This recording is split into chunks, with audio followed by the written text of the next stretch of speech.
प्रकाश राउत मो भौणी 10-15 दिन आम घर को जाता स्वामी कलिकता थे काली आसिले काली नहीं आइले सका शुणु शुणु आम भौणी मरी जाए आम आसी देखला मरते मर्डर है तो अवस्था पूरा पड़ी तो गोटे जगार पड़ी बंधाई चेस्ट बंधाई बेक पूरा कटा बेकर अल्प नागी फैमिली परिवार लोक अन्य किए मार परिवार लोक ही सब साथ मार दोषी को उचित दंड मिलू आम भौणी काली आउ का भौणी एमती मरबे दोषी को उचित दंड मिलू झील थे आम घर पार थे झील जो घिनिक आइले जो घिनिक आइले घर पारू आज तो ये परिस्थिति झील जाइए कौन कौन पाटी मुंड नागी कौन करते घरे मुझे कहीपर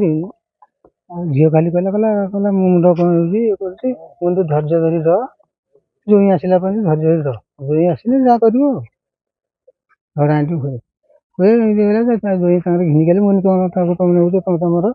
तुम कथा तुम बुझे हाँ मोर बुझे बाहर से निर्दिष्ट 10-11 वर्ष कि 12 वर्ष भितर जो कथा सब एपट उठला एमती मरड़ होमें शुणिकी शुणिकी देखला बेलू ये प्रश्न आम झील हसीदा कटा किए माइला आज्ञा से कहीपर किए माइला घर भर किए माइला मुझे कहीपर ना मुझे रही गुरुवार घर सपर मुझे जानती अभियोग कर मरड़ हो कौन काली झील आइला मोर घर से काली भल झीटा आइला आम साथ खेला नाला कर आज ये खत्म आम कौन कर आज्ञा।